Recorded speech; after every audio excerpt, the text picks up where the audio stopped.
I think it's quite unrealistic to expect what we call Bollywood, or I don't think we should restrict ourselves when we are talking about 100 years of cinema. We shouldn't be talking only about Bollywood, because after all there is the Tamil cinema and there's Malayalam cinema and so on.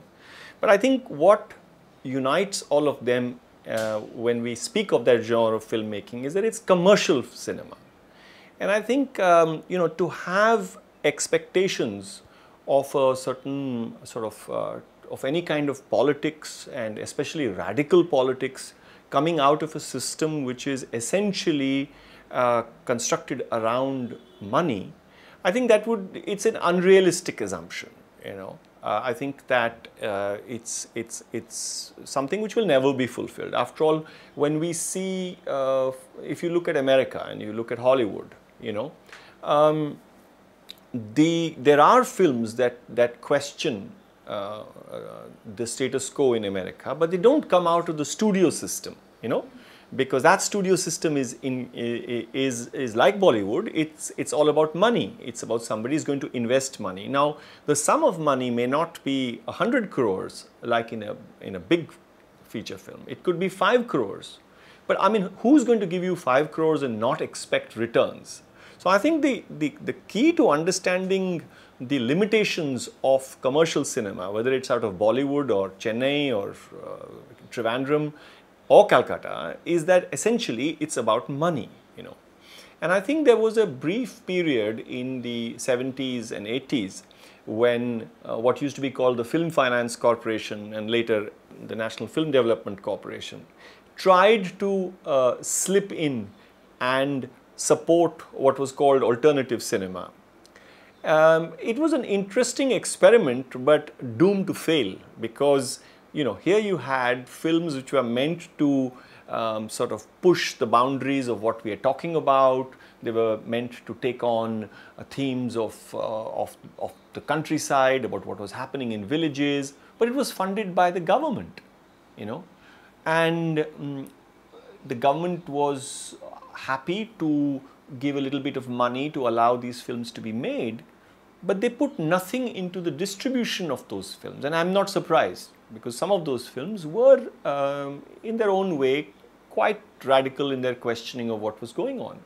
So whether it's Bollywood commercial cinema or it's a state-supported alternative cinema, I think that it would be very, very naive to expect them to actually produce anything which questions the status quo, which is what I think that when we talk about political cinema, that's what we are talking about. We're talking about films that actually question things, and that's not going to happen.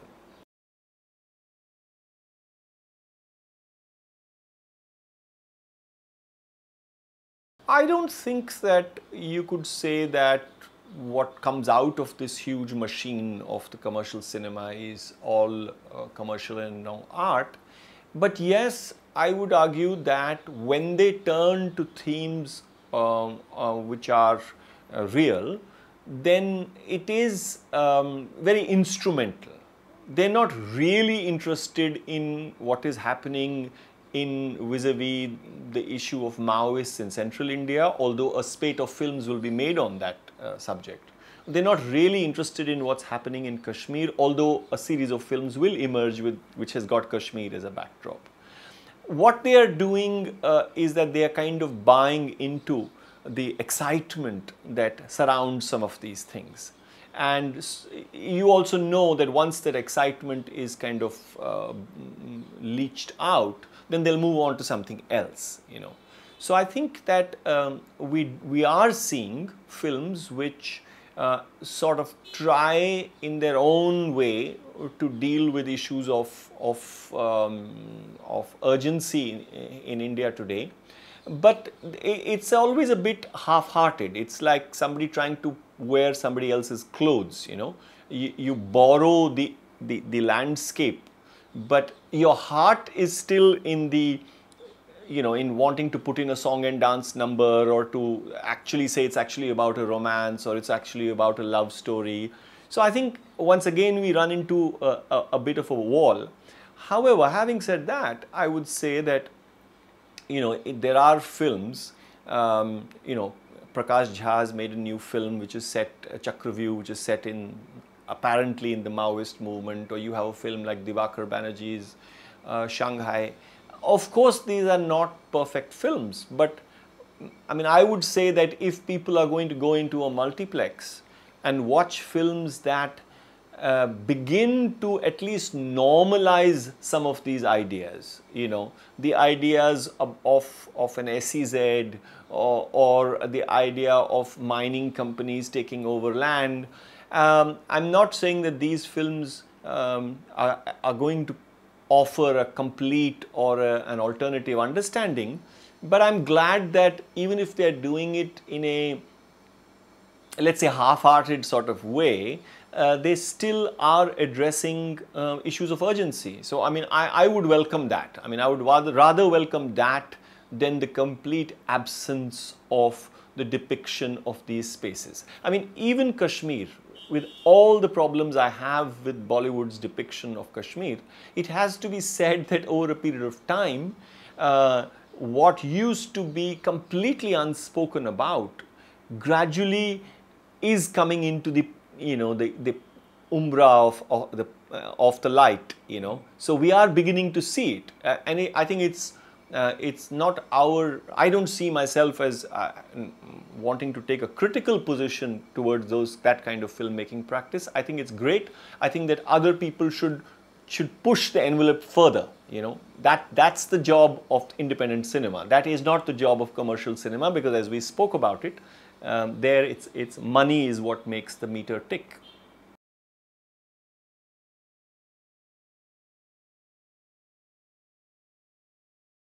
We spoke about this a little earlier, that when in the 70s and 80s, the state, and I mean both at a national level and at this level of state governments in Bengal, in Kerala, in Maharashtra, state governments tried to make money available for an alternative filmmaking practice. And they did, and filmmakers were given modest sums of money, and some interesting films came out of that. But what they completely ignored was distribution, because as happens with government projects, it's all very glamorous to produce films, but the business of showing them, the hard work of actually reaching out and creating an audience simply didn't happen. So what you had is that while the money lasted, for 5, 7, 10, 15 years, films got made, they went to festivals, they won awards, they might have got small releases in a few theatres in the city, and then folded over. Whereas actually those films did have potential. There was just no consciousness that the filmmaking practice has to be accompanied by a practice of film distribution. And I think that is where the documentary film in India actually stands apart, in that here, for at least the past 20-25 years, I think every documentary filmmaker has been, or most of us have been very, very concerned about also cultivating and creating an audience for our work. I mean, I remember as a student in Delhi University in 1978, seeing Anand Patwardhan come to the Delhi School of Economics with a projector and a reel of Prisoners of Conscience, which is a film that he had just completed. And it was, I think, a sort of a moment of epiphany for some of us, that, wow, what does this mean? Here's this guy who comes with a film reel and a projector, and you darken a seminar room, and, there you're watching a film, And I think from there, to a situation now where actually we have, I mean, more than dozens, I would say it would probably be close to 100 small festivals all over the country who show alternative films. They show documentaries, they even show feature films, both national and international. So I think that I mean, as a filmmaking practitioner, I'm very, very committed to the business of actually screening my work and creating an audience for it. And I'll tell you why. You see, people assume that unless there is a transaction which is not principally financial, then that's not a relationship. That, I mean, we are asked as documentary filmmakers, so you know, people come and see your films, yes, but there's no money, right? And the short answer is there's no money in the immediate short run. People don't buy tickets and come inside.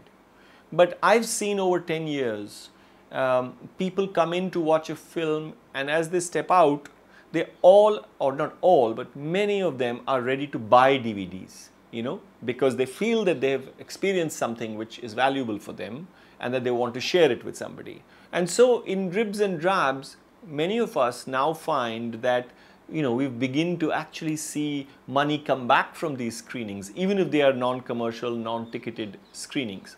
So to create an alternative way of creating an audience for your work, it really means turning our whole understanding on its head, you know. It's not simply a question of, are we going to make these brave, radical films, but are we going to make these brave, radical films and then be expected to be treated like people who make Bollywood films? No. You know, if you think that you're going to make those brave, radical films and that you'll be feted at the national awards and then you'll be, you know, honored in the 100 years of Indian cinema, or, you know, you'll be swanning around in a tuxedo at, you know, a multiplex. No, that's not going to happen to you. And some of us don't even expect that to happen, you know. So I think it's a commitment to your work principally, and to the possibility of an alternative audience which exists. I mean, I have no doubt about that.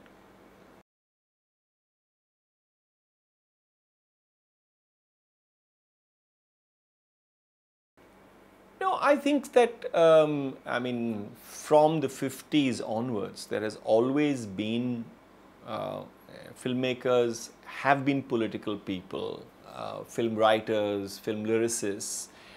There's an old tradition of a kind of a leftist reading of Indian social reality in Indian cinema. But I think it's important to remember that after 1947 and the horror of partition, which was such a cataclysm, and yet, as you know, it's hardly reflected in Indian cinema. I mean, we have to wait till Garam Hawa is made, you know, 25 years after partition in order to have a film that actually is able to deal with partition in any real way. So I think what happened is that progressives in this country who would have made a possible political cinema became extremely busy in the business of nation building. You know, I often say this, that you know, if you look at Indian journalism from 1950 for about 25 years, Indian journalists don't see themselves as having a critical relationship with the social reality themselves. They see themselves as being part of people who are going to decide foreign policy, they're going to decide national policy, they're going to talk about cultural policy. Everybody was very busy being a policy maker, you know. And I think it's the rupture of the emergency in 1977, which happens, you know, whatever, 30 years after partition, that you for the first time see Indian journalism turn in its relationship with the powers that be. Now, cinema had much the same trajectory. It's not that there were not progressive filmmakers and film writers in Bollywood or in the regional cinema. There were. But they all kind of pulled in their reins a little bit in order to make films which they thought would help, you know, bring this country together. And I think by the time the emergency comes, I mean, with the bare exception of a film like, you know, Kissa Kursi Ka, which was promptly banned and disappeared, filmmakers continued in this kind of questioning, but not questioning too hard, the political reality. So you had lots of films, lots and lots of films about the gritty poverty and the caste system and, you know, all that. But at the end of the day, we don't hear of any of these films doing anything exceptional because they were not trying to do anything exceptional. They were beautifully mounted, well-crafted, interesting films. And you know, some of our finest filmmakers made some amazing films, you know, from Shyam Benegal to Govind Nihalani and, you know, Saeed Akhtar Mirza, so many people. films which were shining a light on the reality of rural India. But I think these films were also unable to cope with a changing reality where actually the relationship between the state, it wasn't just people versus the caste system, you know, it was that now the state was part of that, you know, the reality of caste was also had got embroiled with power, and that's where, you know, some of these films are not able to make that break, you know, because ultimately to create political cinema, you have to be willing to shatter some things, you know, you have to be willing to shatter the window panes, because without doing that, you're not going to actually make a difference. So I think that on the whole, I mean, without trying to generalize, I think that there have been people who have been concerned about social reality and what's going on. But I think between the difficulties of financing their films and of course the boundaries set up by our censor regime, people found themselves in a sense, you know, sort of emasculated, you know, like they were unable to actually come out of it.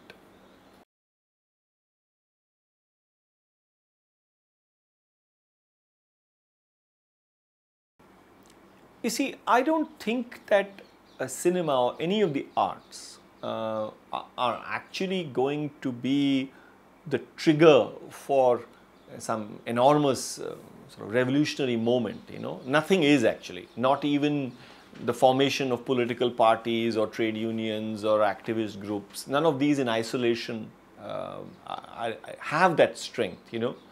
But I have no doubt that films in general and specific films can affect the way people begin to see things. And I understand that the lure that, oh, you know, cinema is so powerful, so if we could make it reach 10 million people, then we could spread this powerful message. But you have to understand that the mechanism by which you reach 10 million people is essentially controlled by financial issues. So, you know, it's like, why can't Amitabh Bachchan use his stature to question things in this country rather than always be seen on the side of the powerful, which is how he is seen now? Well, because, you know, his stature comes from that machine, you know. So I think that once again we return to this, that, you know, as a filmmaker, I mean, I understand that film is a mass medium, and theoretically a super hit film can reach millions of people and very effectively. But the very thing that makes it accessible to millions of people is also sometimes responsible for diluting it, you know. So I think that as a filmmaker or an artist, I'm not traumatized by the fact that, oh, okay, only 50,000 people or, you know, 100,000 people have seen a film that I have made on Kashmir. I'm very happy, because I think that those 100,000 have not been entertained by my work. They have been challenged, they have been pushed, they have been questioned in some way. So I think that you know, I'm not paralyzed by the fact that, oh my God, cinema has this great potential. I mean, television has that great potential. But when we put on our 95 channels or whatever we put on, what do we see there? And why do we not see anything that is able to sustain us in any way? Why is there so much drivel on television, you know? So the fact that something is able to reach the largest numbers of people, the fact that something is broadcast, does not necessarily mean that it is amenable to taking on political reality. I think that this is a disjunct that we must create and work effectively where we can.